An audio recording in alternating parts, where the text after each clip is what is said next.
A les darreres setmanes hem vist que mediàticament a tota Europa ens han estat bombardejant amb tot de notícies sobre Síria i els refugiats que estan venint cap aquí després de diversos anys de conflicte armat al país, i ha ressorgit com un esperit internacionalista en aquests pobles, de solidaritat, d'intentar acollir aquests refugiats. De fet, hi ha una xarxa de municipis ja que està treballant en aquest sentit per poder fer acollida.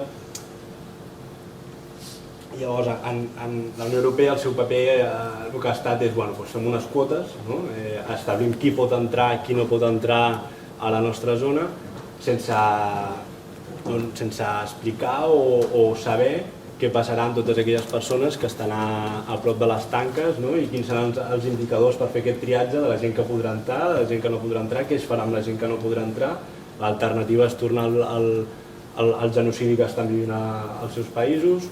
Es parla, sí, acollirem tants, però què passarà amb la resta que no? I durant aquests 2 anys que han establit aquestes onades de refugiats que anirem acollint, durant aquest impàs de temps, què passarà amb aquesta gent? On estaran esperant, en quines condicions i on? El que no surt als mitjans de comunicació també que va de la Unió Europea, que segurament l'Alan després ens ho explicarà amb molt més detalls, doncs tot el tema que hi ha hagut d'intentar blindar, d'intentar fer tot inversions en tema de fronteres, en comptes de potser desviar tot aquest capital cap a inversions o cooperació a aquests països que estan en conflicte, que molts d'ells estan en conflicte realment perquè la Unió Europea ha fet tot el possible perquè estiguin en aquest conflicte i el mantingui.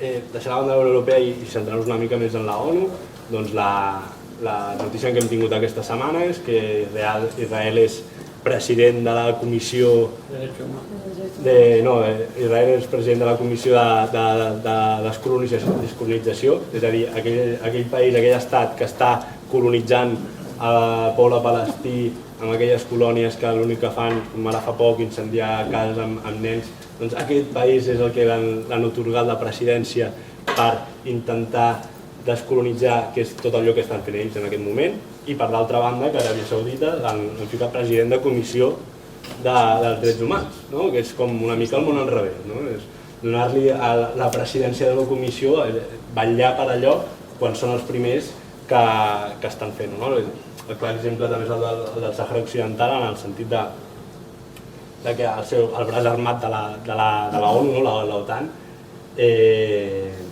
que també està allà, la visió imperialista que té, i el Sàhara Occidental, que ja fa molts anys que està a la MINURSO, que era una delegació permanent que en teoria havia de vetllar pels drets humans i que es realitzés un referèndum vinculant al Sàhara ocupat amb tots els seus ciutadans, que després el Mohamed segurament també ens explicarà amb matisos a aquest sentit. I segurament aquestes coses són fruit de tots els interessos geoestratègics que n'hi ha a la zona, tant dels Estats Units com de França, tots els recursos naturals. Per exemple, el Sàhara és el segundo banco de peces más grande que hay en las costas, la mina de fosfat més gran, i també de rècords també en tenen un altre, que és el segon mur més gran del món després de la muralla de Xina, que és el mur que divideix el Sàhara ocupat i l'alliberat. Per no finalitzar, perquè tampoc em vull estendre gaire i és molt més important escoltar-los amb ells, donaré pas al Mohamed Ba primer, que és director als campaments de refugiats de Joventut i Esport i membre de la Comissió Sàhara dels Drets Humans, llicenciat en Dret per la Universitat Central de les Villas, Marta Abreu, de Santa Clara, a Cuba. Y cuando quieras, Mohamed, todo tuyo. Pues gracias a todos, pues ya han presentado casi todo. Y pues yo soy saharaui, nací en la zona... ¿Qué? No se siente bien, un poquito fuerte. Que nací en el tiempo Sahara ocupado por España, que si voy a gritar. Voy a hablar alto. Que nací en tiempo de Sahara español y pues como sabéis el Sahara español, el Sahara fue ocupado por España en el año 1884, pues después del Congreso de Berlín que se una tarta y que se dividió toda África, todos los países, para que cada cual escogiera el país que quiere colonizar. España ocupó el Sahara y Guinea Ecuatorial. Y entonces después siguió lo que es la ocupación, entraron por una forma pacífica, no hubo guerra, no hubo, por ejemplo, masacre de tiempo, sino a través de amistad. Y hasta ya los años 90, de 1956, que empieza ya el movimiento que es de liberación, que quieren liberarse, no ser más colonia, ya a través de toda parte del mundo, pues los países que son coloniados querían ya la libertad y la independencia. Empezó, pues, como le estaba explicando ahorita Kilian, que el mundo es al revés. Marruecos pedía lo que es la liberación del Sahara de España.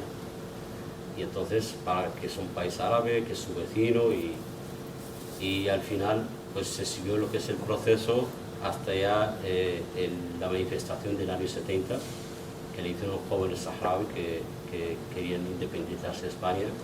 Hubo mucha masacre. El autor de las manifestaciones desapareció el 17 de julio del 70 hasta hoy, que es Ibrahim Basiri, que es el fundador de ese movimiento. Más tarde, 3 años después, se fundó lo que es el Frente Polisario, que es el Frente de Liberación de Saguy Hamra y de Hierro, que su lucha era contra el gobierno español. Entonces España propone 5 años de autonomía y después se va a hacer un referéndum. Al final, del movimiento Polisario dijeron que no iban a esperar 5 años, que ya han esperado casi un siglo y no podían esperar más. Entonces, 10 días después, que es el 20 de mayo, se toma lo que es la lucha armada contra el gobierno español. Entonces ya empezaron las negociaciones con Marruecos. Entonces el año 75 el rey de Marruecos espera que Franco muriera, porque había compromiso de que España siempre va a ser responsable de lo que es el pueblo saharaui y que le iba a dar su independencia y que va a protegerlo. Y pues el 14 de noviembre se firma un tripartito en Madrid, que se llama, que dividieron el territorio en 2 partes, la parte norte para Marruecos y la parte sur para Mauritania. Y entonces hasta incluso los mismos colonos que había y los militares españoles, nadie sabía nada cuando le dijeron vamos, que se tenía que ir. Pues aquí en Cataluña el Pedro y otros ejemplares me cuentan que estaban jugando dama con saharaui y los llaman y se fueron sin saber a dónde iban, y era porque lo estaban evacuando, que es la operación Golondrina, que se evacuara a todo personal español para sacarlo del Sahara ocupado. Entonces el rey Juan Carlos visita lo que es el Sahara, da otro compromiso también a los saharauis, que se tranquilicen, que nosotros no vamos a salir si no hacemos algo bueno para los saharauis. Y lo bueno fue que dividió el territorio en 2 partes, se lo entregó a Marruecos. Entonces Marruecos en el 75 hace una marcha verde, que para la opinión internacional que eran como 350.000 personas que iban con libros de Corán, y era una marcha pacífica, mientras los aviones militares ya bombardeaban en el centro del país, lo que es Tifariti y Modreiga, con fósforo blanco, napalm, que son armamentos prohibidos en aquel tiempo. Y entonces después empezó ya la guerra contra ambos países. O sea, éramos minoría, la gente pues vivía un sistema diferente a través del tribalismo. Había un consejo que ya lleva siglos, que es el que gobernaba, que era formado por representantes de cada tribu, que formaban 40 personas con un presidente, que son los que estuvieron contra lo que es la invasión portuguesa, antes de España, después la francesa, y al final se hicieron aliados amistad con la penetración española ya de 870 y algo hasta el 84, que se formalizó como... Entonces esa resistencia empezó con ambos países. Y entonces el ejército saharaui empezó ya a atacar tanto a los mauritanos, penetró hasta la capital mauritana, en febrero del 76, España anuncia que a las Naciones Unidas que ya va a salir del territorio y que lo entrega a los marroquíes y a los mauritanos, que ya no es su responsabilidad, donde el Consejo de las Naciones Unidas asegura, o sea, con la sentencia firme, de que aún no reconoce ninguna autonomía, ni lazos, ni costumbres, ni nada, tanto con Mauritania como con Marruecos. Por lo tanto, España seguirá siendo responsable y administrativa de lo que es el Sáhara Occidental. El 27 de febrero del 76, que es el día después de la retirada del ejército español, se proclamó lo que es el Estado saharaui, la República Árabe Democrática. Que la gente empezó a emigrar ya a las cercanías, o sea, la ciudad más cerca de la frontera saharaui, que es Tindouf. Ahí fue muy, pues yo era un niño, pero me acuerdo de muchas cosas y que son muy malas, nada de bueno. Entonces nos recibieron los argelinos, se hizo los campamentos, donde se destacó fundamentalmente el papel de la mujer. Los campamentos, actual campamento que ha visitado los campamentos, todas las oficinas que hay, los ayuntamientos, los colegios dispensarios, la mayoría la construyen las mujeres, son las que tienen los adobes, son los que organizan el campamento, son las que pues gestionaban todo, tanto políticamente. Entonces ahí hicieron una estructura política donde dividieron a todas las mujeres en 5 comités y a la vez en células formadas por 10 mujeres. Cada 2 mujeres pertenecen a uno de los 5 comités. Entonces hacían llegar la información en la célula, cada 2 representaban un comité, y así que todo el mundo esté al tanto de lo que... Y los hombres estaban en la guerra y los niños estudiando. Pues se creó un Estado nada, con un sistema educativo muy alto, analfabetización a todas las personas que no sabían leer y escribir. También lo que es la sanidad, con la poquita que había en aquel tiempo, también se creó un nivel de salud. Para nosotros es elevadísimo las condiciones en que estamos. Y después se siguió lo que es el proceso de la paz ante las Naciones Unidas, y entonces hasta el año 88, que en el 76 Felipe González visitó también los campamentos. Cuando ya se crearon los primeros campamentos, Felipe González hizo una visita y dio el compromiso que España siempre está pendiente de ustedes, que haremos un referéndum, seguiremos para resolucionarlo todo, y aún en la espera.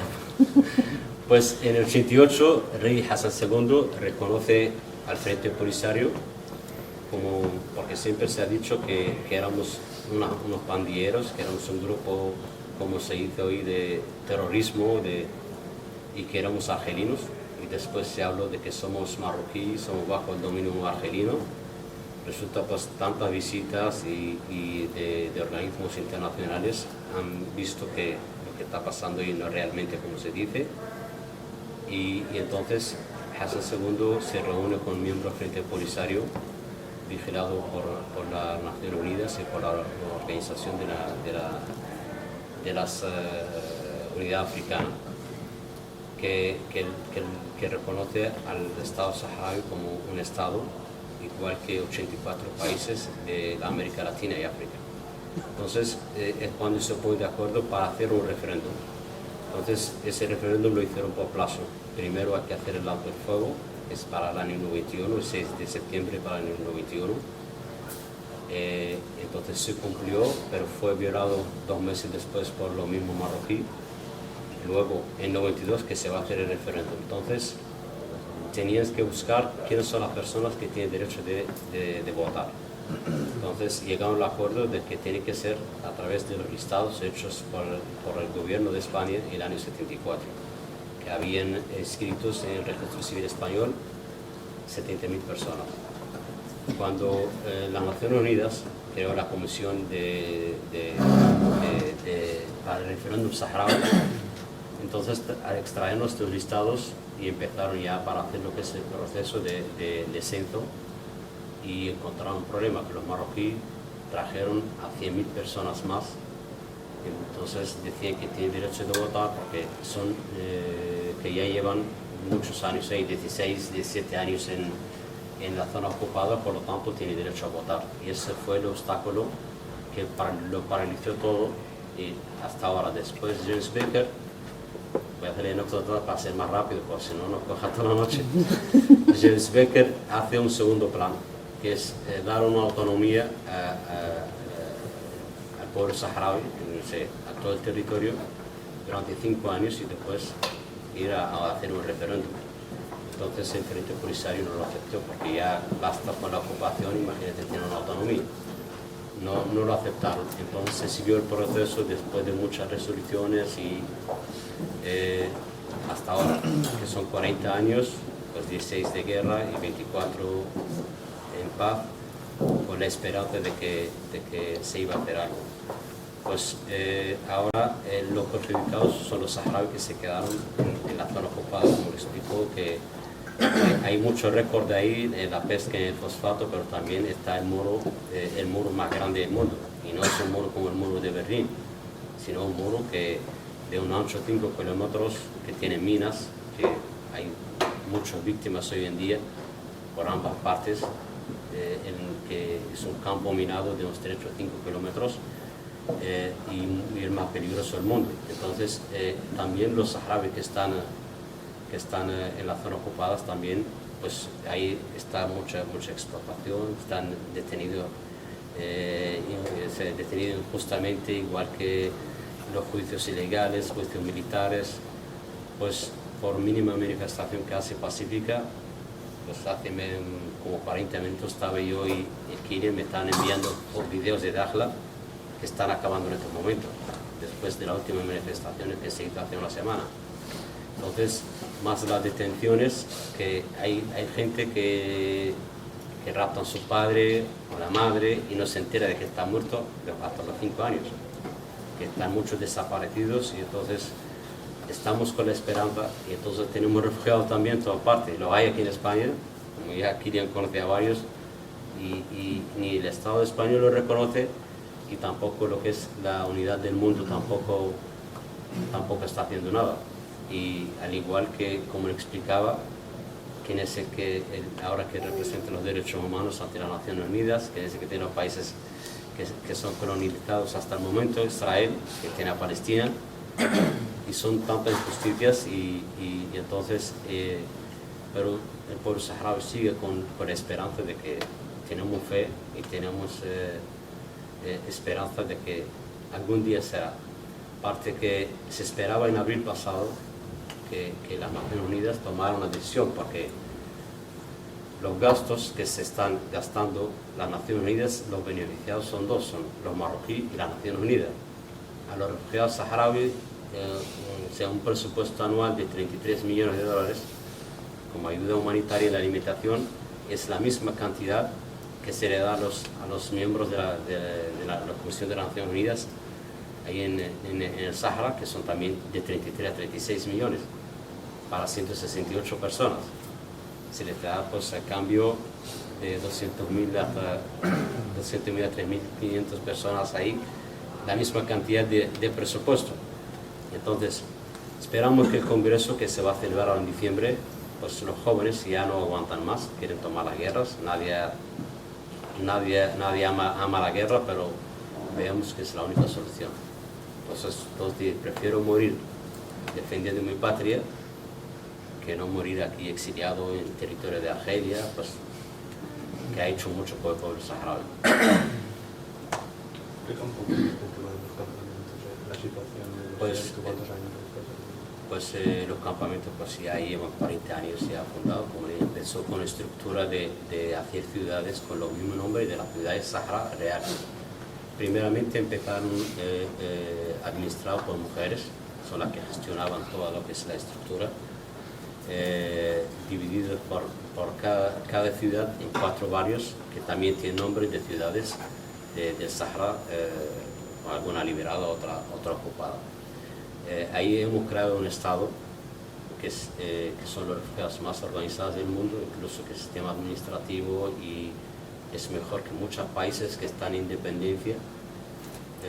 También tenemos las infraestructuras, tanto de juventud como de unión de mujeres, unión de trabajadores, unión de estudiantiles. La mujer juega un papel fundamental lo que es en la política saharaui. El dirigente tiene derecho a ser elegida para un cargo político. Las hay ministras, las hay directoras, las hay funcionarias públicas. El sistema educativo ahí es gratis, gratis y no obligatorio, porque a veces una madre o un padre va a viajar y saca un niño del colegio, pero vuelve cuando quiere. La juventud también está dividida tiene su estructura. Está pues la que representa el Frente Polisario, que es la UJ Sario. Está dividida en los pequeños exploradores, como en Skype o Scouts. Sí. Está la mujer joven. Está también la Unión Estudiante, que es otra organización de los estudiantes, que antes era una parte de la UJ Sario, pero ya tiene ahora su colectivo independiente de lo que es la UJ Sario. Está la Unión de Mujeres. Entonces, toda esa gente son electos. La Unión de Juventud hace su congreso, la Unión Estudiante hace su congreso, independiente una de la otra. La Unión de Trabajadores hace su congreso. Y lo mismo que hay en la cúpula central como del gobierno, la hay en la provincia, la hay también en el pueblo. Ser representantes de todas las esferas, y todos son elegidos por el mismo organismo. Pues yo represento la parte estatal, soy como un ministerio que atendemos todas las esferas de los jóvenes, tanto en la Unión de Mujeres, como la Unión Estudiantil, como la UJ Sario, como la Unión de Trabajadores, igual que jóvenes militares. Toda la esfera de la juventud la atendemos, pero hay una relación entre todos nosotros que nos ayudamos en todo, y hay también lo que es el conocimiento de la problemática de todos. Entonces, para que no haya ese separatismo de que cada cual lucha por lo suyo, como no, todo el mundo trabajamos unificadamente i organitzadament. El coneixeu, que és un calafellenc d'origen kurd, que és realitzador i professor de l'escac, oi? I bueno, ens plantejarà el tema del poble del Kurdistan. Bueno, bona tarda. Jo tenia entès, a priori, que enfocaríem una mica el tema entorn als refugiats, que crec que és de més actualitat, perquè si començo a explicar-vos la història del poble kurd, que probablement ja la coneixeu en general, podem perdre molt de temps, no? No cal, no?, que expliqui d'on venen els kurds, qui són els kurds i tot això. Bueno, sí, doncs els kurds són un poble indoeuropeu considerat la nació més gran del món sense estat, entre 45 i 50 milions de persones, un número indeterminat, i és un poble probablement d'origen indoeuropeu, d'origen ari, i està repartit entre 4, gairebé 5 estats, que són Turquia, la part més gran, en el nord, en el sud-oest Síria, en l'est l'Iran, i després en el sud-est el que és l'Iraq, l'actual Iraq. I aleshores cadascuna d'aquestes 4 parts han tingut un desenvolupament tant social com polític diferent al llarg dels anys. I això és important saber-ho, perquè aquí radica la complexitat d'aquest conflicte, que des que van ser ocupats per les 4 potències, les seves poblacions van haver de fer la seva pròpia lluita d'alliberació nacional. Una petita part també la podem localitzar a l'Armènia, a l'actual Armènia, que és on hi ha la comunitat més gran de kurds i yazidis, juntament al sud, a la part de l'Iraq. Aleshores, el desenvolupament al llarg del passat segle el podem resumir en 4 pinzellades en diverses insurreccions populars, en l'existència d'un sol estat kurd en la història, la República de Mahabad, que va ser l'any 46 al Kurdistan de l'Iran. Van declarar de forma unilateral la independència kurda en una regió que es diu Mahabad, i va durar un any aquesta república independent, fins que va entrar els Pasdaran, l'exèrcit iranià va entrar per la força i va assassinar a tots els ministres i el president, el Kazi Hamad, els van penjar tots de la plaça perquè mai més tornés a passar una cosa així. Després mai més va haver-hi un estat kurd, sempre hi ha hagut avenços, sobretot a la part kurda de Turquia, hi ha hagut bastants avenços per la via democràtica, primer per la lluita armada en els anys 80, ara per mitjans democràtics. El més proper que tenim ara mateix a un estat kurd són els kurds de l'Iraq, que després de la caiguda de Saddam Hussein van aconseguir consolidar l'autonomia que ja tenien i ara mateix és pràcticament un estat només que no reconegut políticament. És una autonomia que té el seu propi exèrcit, fins i tot, i la policia kurda. Dit això, jo volia centrar-me precisament en els kurds de Síria, que són la part més petita. A Síria sempre hi ha hagut uns 3 milions de kurds, tota la franja nord del que és Síria, és el Kurdistan. Aquests kurds han viscut durant 48-49 anys sota una dictadura, la dictadura de la família al-Assad. És important aclarir, per exemple, que tant el meu pare com jo, o sigui, els meus pares i jo no som refugiats en aquest cas. Els refugiats són familiars del meu pare, això ho explicaré ara en breu. Però sí que és cert que el meu pare va venir aquí fa uns 40 anys realment de vacances perquè estava fent un tour per Europa i li va agradar molt Barcelona i es va quedar. Però a mesura que va tornar a Barcelona i va fer diversos viatges, va començar a cansar-se sobretot de la situació que hi havia a Síria, perquè era una dictadura en la qual no et podies moure, hi havia un control molt dur sobre les activitats dels ciutadans. I és un dels països on la família al-Assad va col·locar una xarxa més gran de policies secretes, que ja se li diu Mukhabarat. Fins i tot hi van haver fins a 6 branques de policia secreta, és a dir, la policia secreta aèria, la policia secreta política, la policia secreta civil, és a dir, una sèrie de branques que controlaven en tot moment les activitats de les persones. Tot això pel pare de l'actual dictador, que era el Hafez al-Assad. Aleshores, el meu pare va decidir instal·lar-se aquí definitivament, però mai va perdre el fil amb el Kurdistan de Síria i amb una ciutat, la ciutat d'Alep, que és la ciutat comercial de Síria, la ciutat probablement més important de Síria després de Damasc, que és on residia part de la meva família. Part de la família del meu pare es trobava en el Kobani, que és zona kurda, i una altra part a Alep, que és una ciutat àrab molt gran i on hi havia una comunitat kurda molt gran també.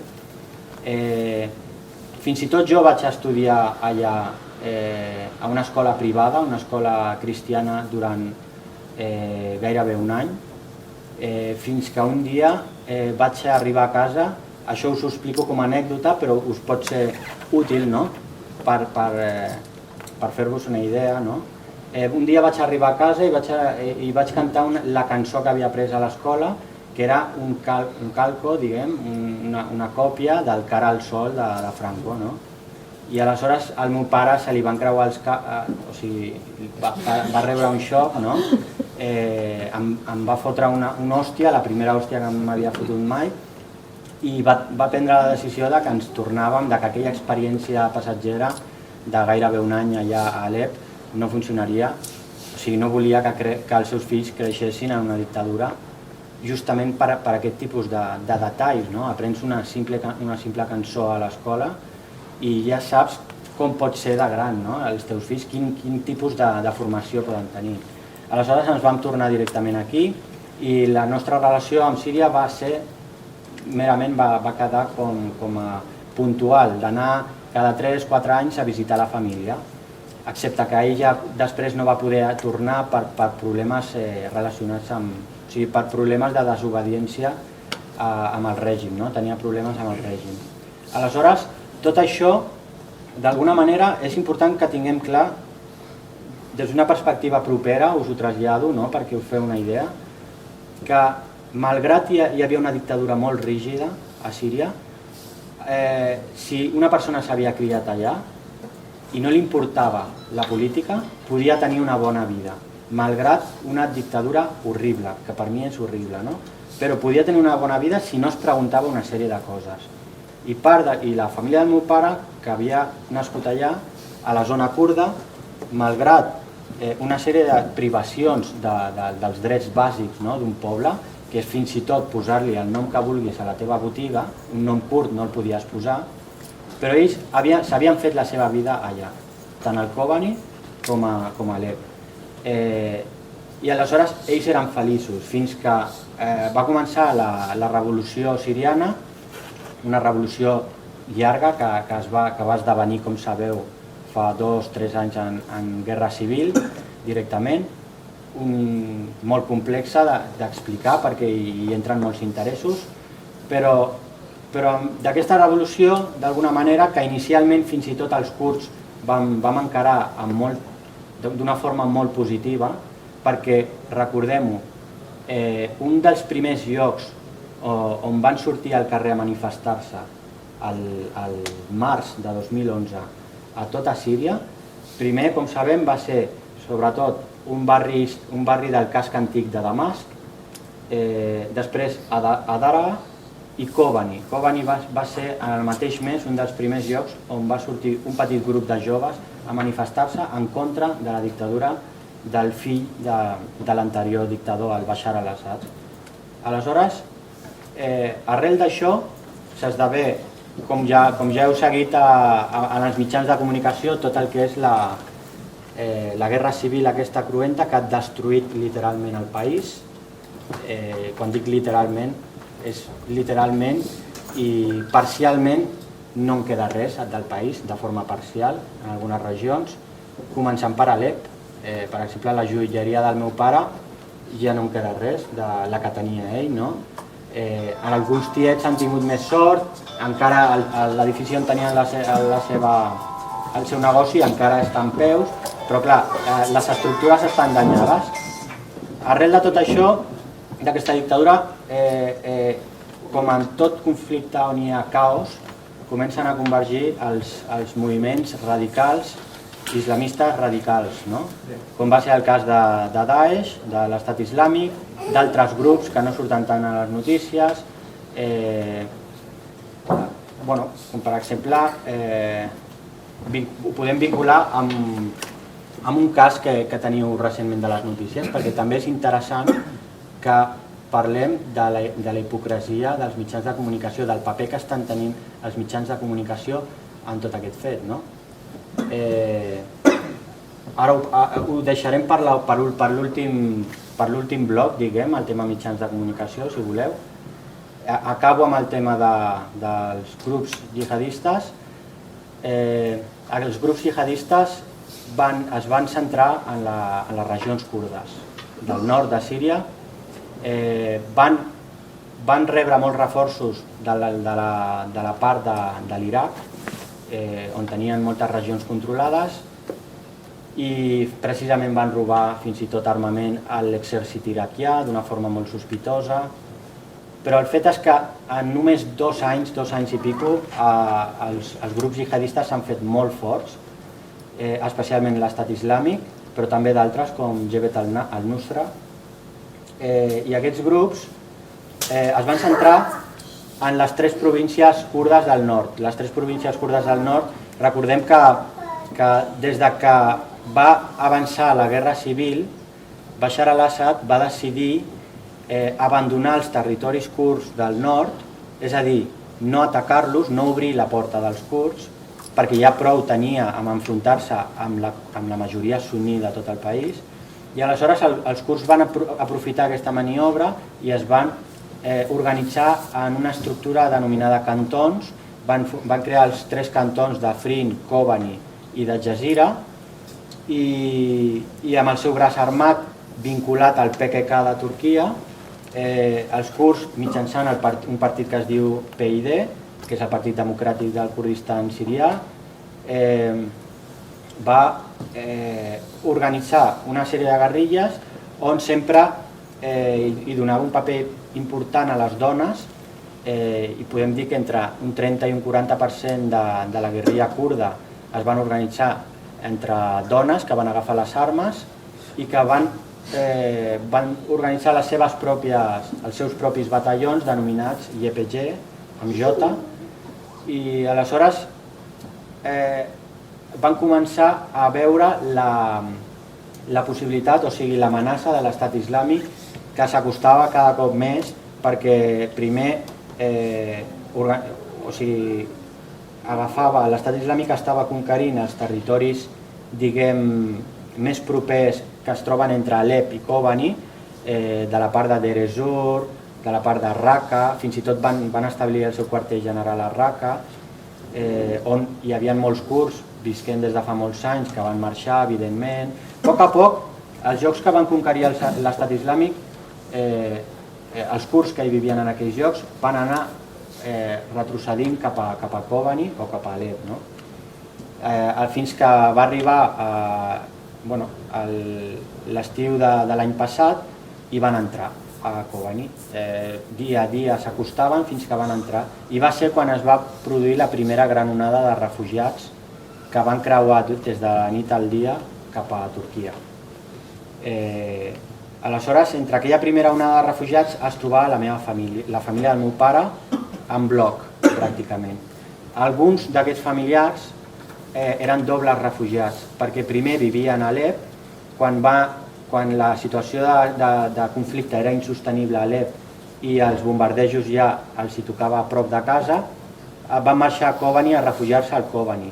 Quan l'estat islàmic va entrar al Kobani, van marxar de Kobani a refugiar-se a Turquia. Aleshores, tota aquesta gent, és a dir, es parla que al llarg d'unes poques setmanes, al voltant de 350.000 persones van fugir de Kobani i tots els voltants. O sigui, que són 360 pobles petits que pertanyen a la província del Kobani. Van fugir a Turquia, evidentment, com la majoria de refugiats de guerra, amb la intenció de tornar a Kobani quan la situació s'estabilitzés. Aquesta sempre és la intenció, almenys puc parlar del que és la comunitat kurda siriana que s'ha refugiat, sempre la intenció és tornar a Síria quan acabi el conflicte. O sigui, les coses han canviat, sempre era aquesta la intenció. Què va passar? Va ser una guerra molt dura, va intervenir l'aviació nord-americana, van intervenir l'exèrcit kurd del Kurdistan de l'Iraq, o sigui, els kurds de l'Iraq, el Massoud Barzani va enviar tropes, és a dir, va ser una guerra molt cruenta, que va acabar cap al gener-febrer d'aquest mateix any, expulsant l'estat islàmic fora. Ningú sap la quantitat de milicians, la quantitat de jihadistes que van morir en aquesta guerra, però, per exemple, el meu cosí, que va estar lluitant durant un temps, em comentava que havien arribat a fer fosses comunes, o sigui, havien cavat grans forats de terra i havien ficat un munt de cadàvers de jihadistes i els havien cremat, cosa que estava prohibida pels propis kurds, que està prohibit cremar els enemics de guerra.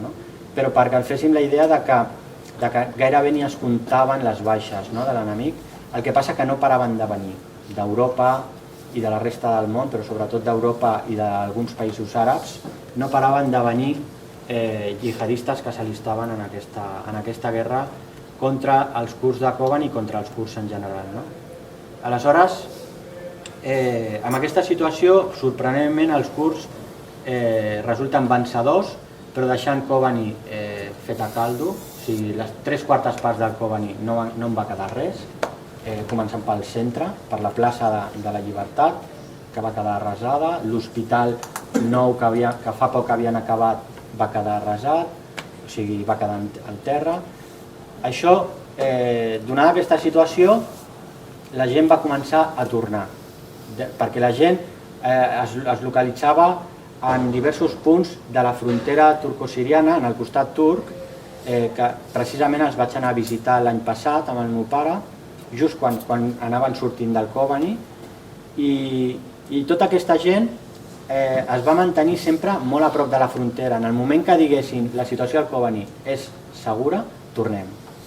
Així va ser, van començar a tornar cap al febrer, març, moltes famílies van tornar, es van instal·lar, la reconstrucció es va estancar perquè no hi havia fons, no hi havia calés per reconstruir. Les ajudes per part d'Europa eren molt escasses, diguem, les xifres que s'han donat són molt baixes, però diguem que la reconstrucció estava parada perquè encara també s'havia d'assegurar el perímetre del Kobani. Aleshores els kurds, els guerrillers kurds i les guerrilleres kurdes van anar guanyant terreny al voltant del Kobani, cap a fora, per recuperar totes aquelles aldees i fins i tot algunes localitats que havien sigut ocupades pels àrabs durant els anys 70, com per exemple Giresepi, Tel Aviat. No sé si la vau veure per les notícies, però Tel Aviat era una ciutat on la meitat eren kurds i la meitat àrabs. Era una ciutat originàriament kurda que durant els 70, durant el procés d'arabització del pare de l'actual dictador, doncs van col·locar ja per la força comunitats àrabs i la van arabitzar. Van recuperar localitats com aquestes que estaven en mans de l'estat islàmic, per exemple, permetent, per exemple, diversos usos que s'havien prohibit des de fa un any, com per exemple fumar, s'havia prohibit fumar. L'estat islàmic prohibeix tota una sèrie de coses, s'havien prohibit els judicis, evidentment, al carrer, a l'estil taliban, quan es jutja una persona, l'estat islàmic la jutja a una plaça pública i la penitència es fa a peu de carrer. Aleshores, recuperades tots aquests territoris, la gent va anar tornant en massa al Kobani fins que pràcticament va tornar gairebé un 40% de la població, gairebé un 50%. Evidentment hi havia moltes cases que estaven destruïdes i molts veïns que no podien reconstruir la casa seva i es van quedar a Turquia.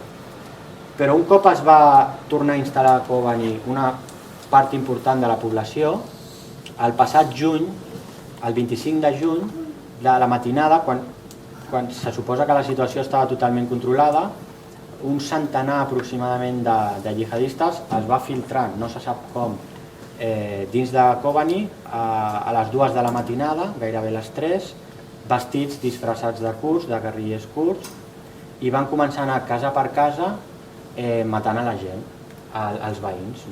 Era una acció ja a la desesperada, no era un intent de recuperar Kobani. Aleshores, en aquesta situació, pràcticament la meitat de la família del meu pare, o sigui, més de 50 persones, havien tornat al Kobani, estaven visquent al Kobani de nou. Em vaig aixecar pel matí i a les 8 del matí em truca TV3 perquè tenia aquesta notícia, que havien entrat 100 milicians. La notícia que em va dir TV3 va ser: què ens pots dir? Entres en directe en una estona perquè ens has de parlar de la represa de l'estat islàmic sobre el Kobani, és a dir, que l'han tornat a conquerir. Acaben d'entrar aquest matí i ja controlen diversos barris. Això és la desinformació total de TV3, o sigui que 100 milicians entren i ja controlen Kobani. I jo em vaig sorprendre totalment, vaig baixar, vaig veure el meu pare que estava intentant trucar a familiars, perquè resulta que teníem al voltant de 50 familiars en situació de risc, dels quals no teníem notícies. Al llarg del dia vam anar intentant contactar, però la situació era desastrosa perquè les principals matances ja s'havien produït durant la matinada. Al llarg de la matinada la gent estava dormint i van anar casa per casa picant a la porta, dient coses en kurd, o sigui, fent-se passar per guerrillers kurds. I molts dels veïns van obrir la porta i entraven i els mataven amb ganivets. I al cap d'una estona, quan es va generalitzar una mica el caos, van deixar els ganivets, perquè fins a aquell moment estaven estalviant munició, van agafar les armes, els Kalashnikov, i van a començar a massacrar la gent dins de casa seva. Aleshores, en aquell dia, 4 cosins del meu pare i el fill d'un d'ells els hi va tocar, perquè clar, una família tan gran no hi va haver cap família al Kobani que se'n salvés, o sigui que digués de la meva família no li ha tocat a ningú, no? Aleshores els hi va tocar d'una forma molt dramàtica, no? Per exemple, un cosí del meu pare, tots amb els que jo tenia una relació, els havia vist l'últim cop el 2008, quan havia estat al Kobani, no? Un cosí del meu pare, per exemple, que tenia una fàbrica de pollastres i també era propietari del parc d'atraccions del Kobani, de l'únic parc d'atraccions que hi havia. Doncs aquest, ingenuament, sembla ser que va obrir la porta de matinada i els van portar a una habitació diferent a cadascun, el van matar d'un cop, o sigui, d'un tret al cap, el seu fill de 30 anys el mateix, i la seva dona i la seva filla de 18 anys es van amagar a la segona planta, aquesta era un dels edificis destacats, al darrere del frigorífic. Hi havia un espai i es van amagar i es van salvar miraculosament. I després es van treure les sabatilles i van fugir descalces cap al carrer, cap a casa d'uns veïns. I els altres, doncs, amb situacions similars, no? O sigui, en total estem parlant d'una part significant de familiars propers a nosaltres que van ser massacrats quan no t'ho esperes, és a dir, quan la situació no és de guerra. Va ser una situació totalment desprovista, no? I sorprenent, no? Aleshores, es coneix aquest 25 de juny, es coneix com el Dia Negre pels kurds de Síria, pels kurds de Rojava, com se li diu al Kurdistan de Síria. I aquest fet desastrós, en el qual van morir al voltant de 400 civils en unes poques hores, al llarg del dia la guerrilla kurda evidentment va reduir, durant el dia va ser més fàcil, va anar reduint un per un els jihadistes. Molts dels jihadistes s'havien afaitat la barba, s'havien depilat les celles, portaven cabells llargs i es feien passar per guerrilleres kurdes.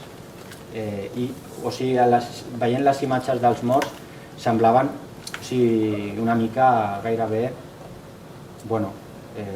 transsexuals, per la forma com s'havien disfressat, amb les celles depilades. La idea era donar-li una estocada als kurds, o sigui, només per fer mal, senzillament només per fer mal.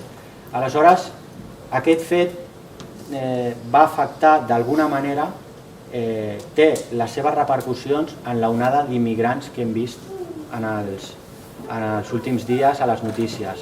Per què? Perquè els refugiats kurds que estaven a Turquia i que van tornar a Kobani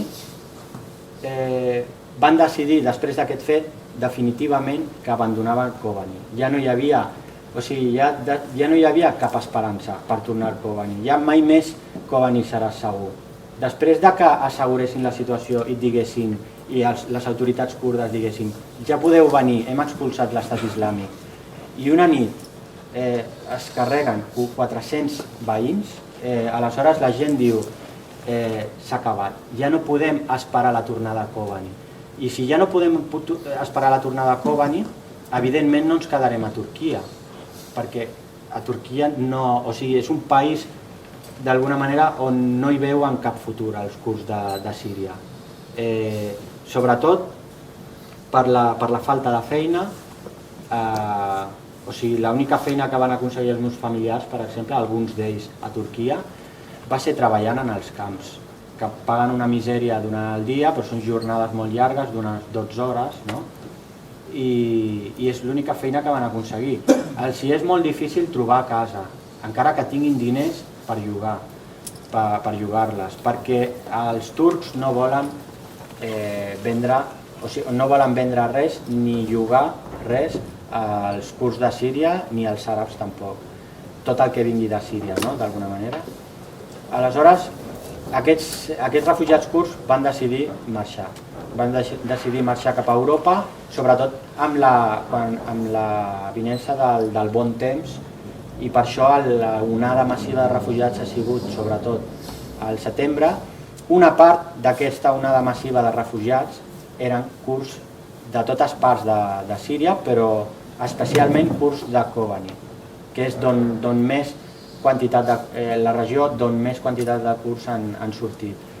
Aleshores, els meus familiars han estat en aquesta mateixa situació que els que heu vist a les notícies, és a dir, arribaven a Grècia, agafaven un vaixell, després arribaven a Macedònia, després a Hongria, després el destí final era Alemanya, i sempre emprant cadascú segons els seus mitjans econòmics. Les famílies que tenien més diners contractaven iates, no? O sigui, vaixells més segurs. Els que no tenien calés anaven amb lanxes d'aquestes que moltes s'enfonsaven, no? Com hem vist. Aleshores es van fer famoses aquelles imatges del nen aquell, suposo que les vau veure a les notícies, el nen aquell tirat a la sorra, però clar, es va fer patent la hipocresia dels mitjans de comunicació, no només per destacar tant aquella història personal, que a més la destacaven malament, o sigui, erròniament. Aquell nen, per exemple, que no paraven de repetir que es deia Aylan, no es deia Aylan. Aquell nen es deia Alan i era el net d'un amic de la infància del meu pare, de la família Shannu, Galeb Shannu, que són kurds que vivien a Damasc. Aleshores, aquell nen tenia un germà una mica més gran, però no només una mica més gran, un parell d'anys més gran, que estava uns metres més allà també ofegat, no? Mort. I les notícies el van al·ludir d'una manera molt estranya, no? Perquè es va mencionar molt poques vegades aquell nen i es va centrar tot en aquell nen, no?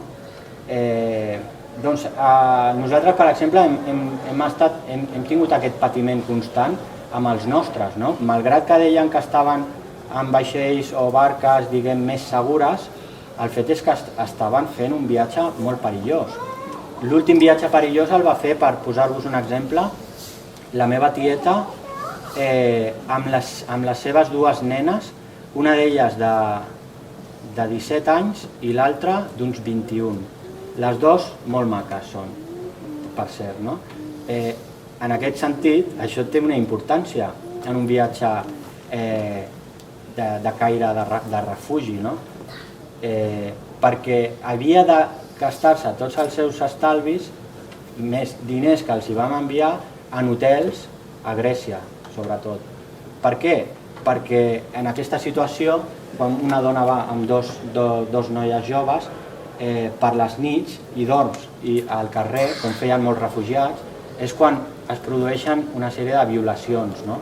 Ja sigui per part dels refugiats, perquè no ho oblidem, dins dels refugiats hi ha tota classe de persones, o sigui, des dels delinqüents de Síria, o sigui, tothom s'ha refugiat d'aquesta guerra, des dels delinqüents fins als homes més sensats, fins als esportistes, fins als jugadors, tota classe de persones, no? Aleshores, estaven molt preocupats per aquesta tieta, perquè no tenia la protecció d'un home que era necessària en aquests casos, no? En els quals no coneix ni l'idioma, no coneix res. Aleshores, no sé si has d'anar acabant, però és important connectar amb aquest tema de la hipocresia dels mitjans. Hi ha un altre que també pot ser interessant descobrir. Per exemple, l'home que es va fer famós simplement per la trabanqueta aquella, que va copsar una càmera, no? Aquell home, per posar un exemple, està buscat per les autoritats kurdes del Kobani per pertinença al grup jihadista del Nusra i per haver comès diversos assassinats a la regió de Tel Aviv. Acusacions, evidentment, que l'home ja ha desmentit des de Madrid, des de la seva posició d'entrenador del Getafe, si no m'equivoco. Però bé, És aquestes qüestions estrambòtiques que de vegades tenen lloc, que dius, aquest pobre home que li van fer la trabanqueta amb el seu fill resulta que està buscat per la policia kurda, no? Per haver matat probablement kurds. No? Aleshores, dit tot això, arribem a un tema, diguem, final, a part de tota aquesta crisi d'abandonar-ho tot, de deixar la teva vida, però de deixar la teva vida per sempre, és a dir, ja sense possibilitat de retorn, no oblidem que tot el gruix de la meva família, diguem, de la família del meu pare, que està marxant en aquests moments, molts d'ells ja s'han instal·lat a Alemanya, uns s'han instal·lat a Alemanya, uns quants, uns altres a Suècia, uns altres a Noruega, un dels familiars a Dinamarca, i tres dels familiars, tres tiets, juntament amb les seves famílies, van venir a Calafell, justament. Però aquests tres van sortir d'Alep i van venir directament aquí fa cosa de 2 anys i mig. I van quedar-se un any a Calafell intentant establir-se d'alguna manera. O sigui, els hi van ficar els nens, els vam inscriure a l'escola de Calafell, els vam inscriure en cursos de llengua castellana, els hi van buscar feina, van fer les 1001 i per descomptat els hi van buscar una manera, o sigui, una font d'ajuda en el cas que no trobessin feina com a refugiats de guerra que eren, per part de les principals entitats d'aquí, començant per la Creu Roja, l'Oficina d'Ajuda al Refugiat, diverses ONGs i associacions que van contactar i al final no van rebre res. És a dir, que no oblidem que moltes vegades el que hem vist a les notícies de que s'estaven organitzant moltes ajudes pels refugiats que estan a punt d'arribar, que els que hi eren abans, els que van arribar una mica abans, no van rebre res. Alguns, l'única possibilitat que se'ls proporcionava era la de si se'ls trobava un espai, un forat en algun camp de refugiats, per exemple a Múrcia o a Madrid o a no sé on, o a València, que són les possibilitats que van donar, doncs se'ls podria enviar cap a aquells camps de refugiats on sí que se'ls donava per persona uns 50 euros setmanals, això és el que tinc entès, i evidentment els meus 3 tiets es van negar perquè no volien marxar de Calafell del costat del meu pare i nostre, o sigui, no ens volíem separar perquè per un sostre i per 50 euros vam córrer nosaltres amb les seves despeses. Però com ells, molts refugiats es van trobar en la mateixa situació. Però això entronca d'alguna manera amb el que havia comentat el meu company fa un moment. Aquest tema d'acollirem a tants refugiats, però la resta, perquè sempre hi ha més refugiats dels que es diu que s'acolliran, la resta cap a on aniran aquests refugiats? Doncs he tingut la sort o no sort de conèixer alguns refugiats de Kobani fa poc que pertanyen a aquest grupet que no entra dins del número que oficialment s'acollirà.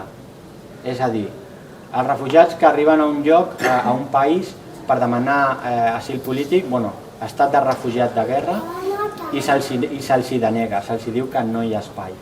Aleshores se l'envia de forma gairebé kafkiana, podríem dir, com va patir un amic nostre del Kobani, que va arribar fa gairebé un mes, va arribar provinent de Turquia, havia sortit de Kobani via Turquia, va arribar a Espanya i va arribar a Madrid.